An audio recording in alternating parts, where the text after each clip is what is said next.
So what are we going to talk about? It's always an issue, but Tommy, you certainly know what to talk about. This is the first thing, is I just can't fucking hear you. We got to start with that. There we go. Maybe we can take a look at you. Let's turn the lights up. There you go. Hello, Hollywood.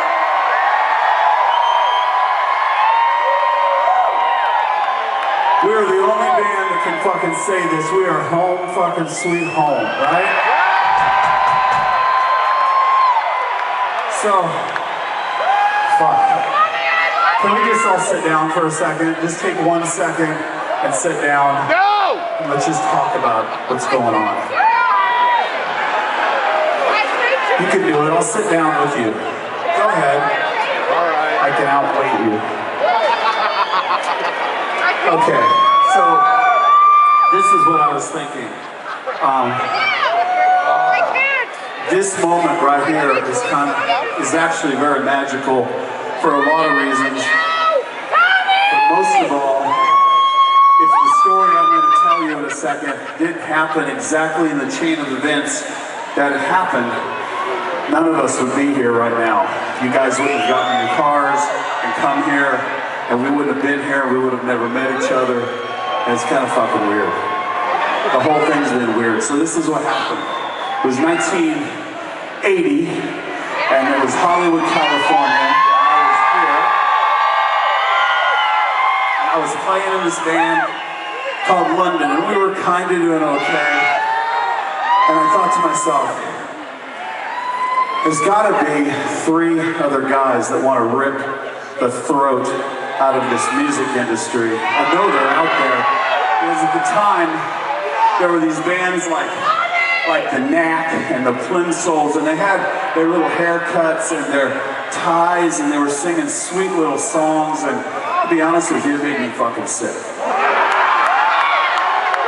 And so, in 1981, I went to a club on Santa Monica Boulevard called the Starwood Club. You fuckers are way too young. Don't scream, you don't know the Starwood Club, do you? So, I go in there, and I walk in, and I look like this, a younger version, and there's this drummer, and he's just kicking the shit out of these drums. Skinny, little, I didn't know, he's 17 years old. He wasn't even old enough to drink. I went backstage, and he was sitting there on the floor after he'd kicked ass. I'm sorry. He was wearing girls' spandex pants.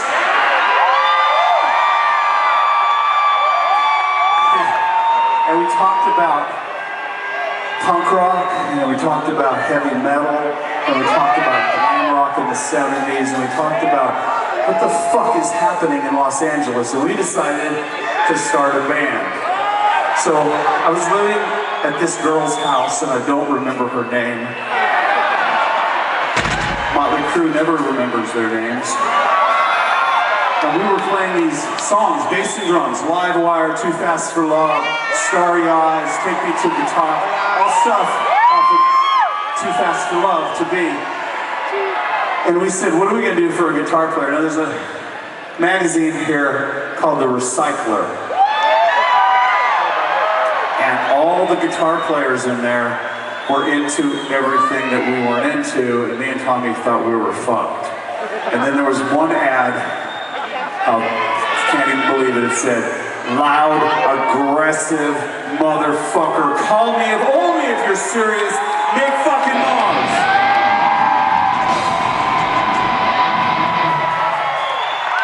So now, there's 3 of us, and we needed a lead singer. And Tommy said, I know this guy, but he's in another band.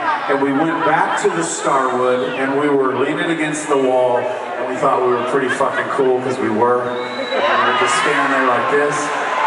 And this guy comes out on stage in white leather pants and a white leather jacket, and I swear to God, the girls were just throwing themselves at him. And he was singing a Cheap Trick song, and Mick Mars goes, that's our lead singer, and that was Vince fucking Neil. So, we decided to go to a rehearsal room And at that moment, I handed Vince the lyrics to Livewire, and Mick ripped into that goddamn riff, and Tommy started kicking the shit out of the drums. I started beating the fuck out of this goddamn bass.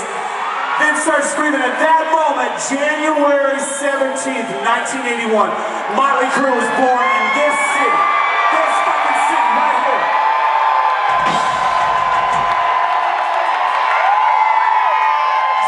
And I'm gonna tell you guys, from the cradle to the grave, man, Motley Crue, we love you guys for embracing us, for everything that is bad and everything that is good. Are you ready for some more music now?